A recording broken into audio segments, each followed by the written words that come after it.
a chance to lend insight to the long struggle Black America has had with anti-Semitism. But instead, his monologue seemed filled with justification and minimization. And others going as far as to call it a meticulous and calculated move to desensitize the population from anti-Semitism, getting society to laugh at Jewish traumas and struggles, and normalizing historic tropes by manipulating the average person's pain and redirecting the reactions onto Jews. And it seemed like people that had this reaction were also more concerned about Chappelle than they were with Kanye. They're saying things like that's because everyone knows Kanye's nuts, but Chappelle posits himself as a teller of difficult truths. We also had people pushing back against that, saying, yeah, there is a difference between Kanye and Chappelle, arguing that Kanye is a person that's lashing out at the Jewish community, whereas Chappelle is a comedian that's trying to navigate a sensitive topic and with that push lines. And that's in addition to arguments that people are just misunderstanding the jokes, with people pointing to moments in the monologue, like when he was saying, you know, when you see Black people, it's a gang, when it's Italian people, it's the mafia, when it's Jewish people, it's just a coincidence, saying that the joke is that all of those are bullshit stereotypes, that it's outlandish to see a group of similar people and automatically assume the worst. But that's why with all that, I wanted to talk about it and then also pass the question off to you. What are your thoughts regarding Dave Chappelle, the monologue, and the reactions? What do you think and feel about this, and why? Because really, depending on where you go on the internet and social media, you see very, very different reactions. Remember, not only are we going to have a conversation in the comments, your comments may show up on the Sunday community show, which also, if you didn't see yesterday's Sunday show, I'll link to it in the description down below. Gave you a 17-minute monster yesterday, and I don't know, it feels good to have like a fifth video on the channel every week. And then there's a new king of YouTube. Though, depending on what numbers you use, the new king of YouTube is also the current king of YouTube. What I mean to say is that in the few hours after I upload this video, MrBeast will become the most subscribed individual YouTuber on the planet, passing the man that he fanboyed over for years and years, PewDiePie. So that a massive passing of the torch, but also, you know, MrBeast already is currently the king of YouTube. The guy uploaded a video on Saturday, that thing already has over 34 million views. But yeah, massive news for the platform and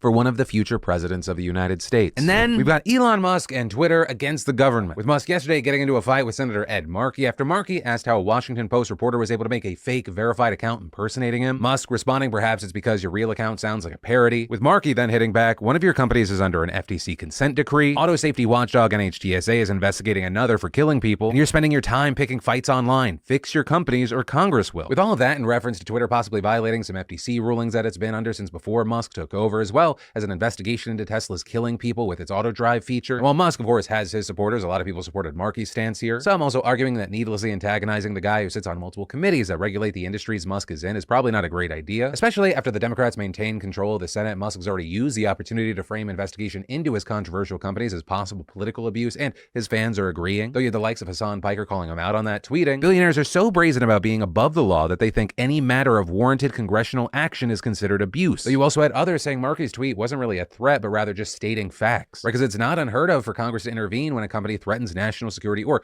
violates serious consumer safety standards, both of which Tesla and Twitter have been accused of. But hey, what are your thoughts? And then, right about now, seasonal excitement or dread is really starting to settle in, especially for small businesses, which is why I want to talk about a sponsor of the PDS, stamps.com/Phil. When you're running a small business, every second counts, and you can't afford to waste a single moment. Right? We're all busy enough as is, and personally, I love how convenient and cost-effective this is for me and my business. I can get all mailing and shipping done without even leaving my house. And you can print official US postage from your computer 24/7. No special supplies or equipment needed. If you need a package pickup, easily schedule it through your stamps.com dashboard. And man, with inflation on the rise, every dollar counts. So with stamps.com/Phil, you get exclusive discounts on post office rates like 30% off USPS rates and 86% off UPS rates. Stamps.com saves me time and money, freeing me up to spend more time to produce the show, create the brand new Sunday community show, work on the next beautiful bastard drops, and most importantly, actually spending more time with my family and living my life. So this holiday season, trade late nights for silent nights and get started with stamps.com today. Sign up at stamps.com/Phil for a special offer that includes a 4-week trial plus free postage and a free digital scale. No long-term commitments or contracts. Just go to stamps.com/Phil. And then drugs are now legal in a few more places than they previously were, with Missouri and Maryland legalizing marijuana. Meanwhile, Arkansas and the Dakotas exposing themselves as narcs by rejecting legislation. But some of the biggest drug news actually came out of Colorado, with voters there legalizing psilocybin and psilocin, making it the second state to do so. And the vote on this was extremely close, with just over 50% of voters agreeing to pass the measure. And as far as some of the specifics, people will be able to take these drugs at state-regulated regulated compounds and under licensed supervision. It also allows the personal production and consumption of psilocybin at home alongside DMT, ibogaine, and mescaline by people over the age of 21. Though, key thing, the biggest thing missing here is retail sales, which are still banned under the new rules. Also, other key things, there's no using it at school or in public or while driving, which as an advocate and supporter of legalizing psilocybin, I also agree with. Also, all of this is likely going to heavily expand research opportunities as well as let governments look at the large-scale impact of the drug in both a medical setting and any possible societal impacts. You know, one of my key takeaways is I feel like this is kind of a sign that, just like marijuana, the US as a whole is quickly changing its attitude on certain soft drugs. Because while Colorado is the second state to do this, 19 other states have introduced legislation to try and legalize psilocybin for scientific research, including some places you wouldn't expect, like Oklahoma. Over there, it's already passed one chamber of Congress and it's working its way through the other. And some states, like Texas, have already passed similar medical research laws. And while nothing is guaranteed, it's starting to feel very much like marijuana, that it's just a matter of time. And then, the Dems in Congress not only survived, but may actually thrive in a certain way. If you didn't see, over the weekend the Democrats secured the Senate, with Democratic Senators Catherine Cortez Masto and Mark Kelly winning re-elections in Nevada and Arizona. So that means if Raphael Warnock wins the runoff election in Georgia, the Democrats will have actually gone up a seat in the Senate. And while some mouth flappers out there have said,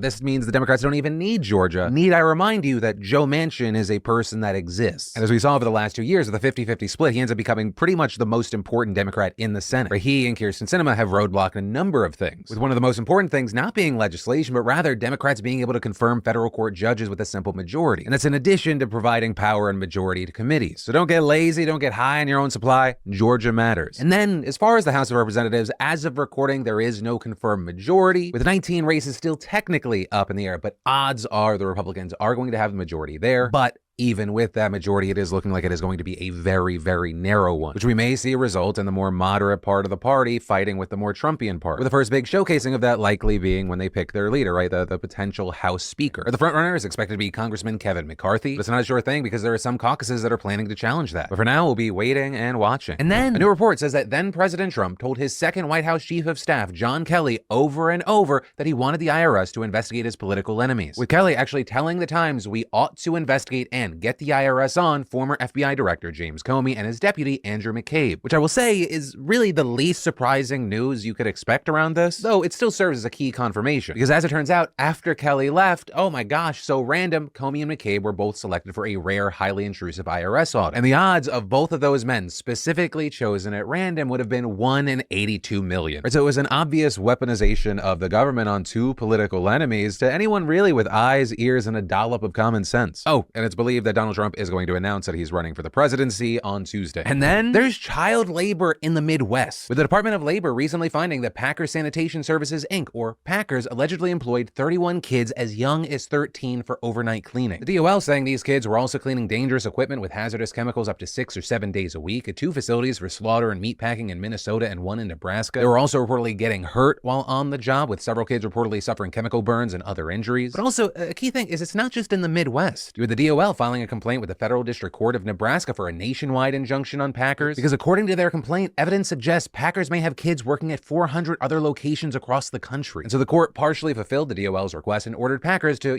stop employing children and comply with the investigation. And that order to comply is a key thing to remember, because the DOL complaint also claims that Packers managers have been tampering with evidence, by trying to obstruct employee interviews conducted with minors, and by hiding or deleting documents, text messages, and incident reports. And according to the complaint, the purpose for the nationwide injunction request is for the safety of the kids while the DOL investigates, and quote, while Wage and Hour is continuing to pore over records to identify such children, it is slow, painstaking work. Yet the children working overnight on the kill floor of these slaughterhouses cannot wait. Now, as far as what Packers has to say for itself, they deny all of it, saying in a statement to NBC News they have, quote, an absolute company-wide prohibition against the employment of anyone under the age of 18 and zero tolerance for any violation of that policy, period. Also claiming they were surprised by the filing because they said they've been cooperating with the DOL inquiry by providing extensive documents and responses. But hey, as far as what happens from here, there's a hearing set for later this month to see if the order against Packers will be modified, extended, or even just dissolved. And then Iran just issued its first death sentence for a protester, and many more are now expected to follow. Or as we talked about, lawmakers there overwhelmingly voted in favor of urging the courts to sentence all protesters to death, comparing them to Islamic State terrorists. And with this, stoking fears that as many as 15,000 people who have been arrested during the past 2 months of protests since the death of Mahsa Amini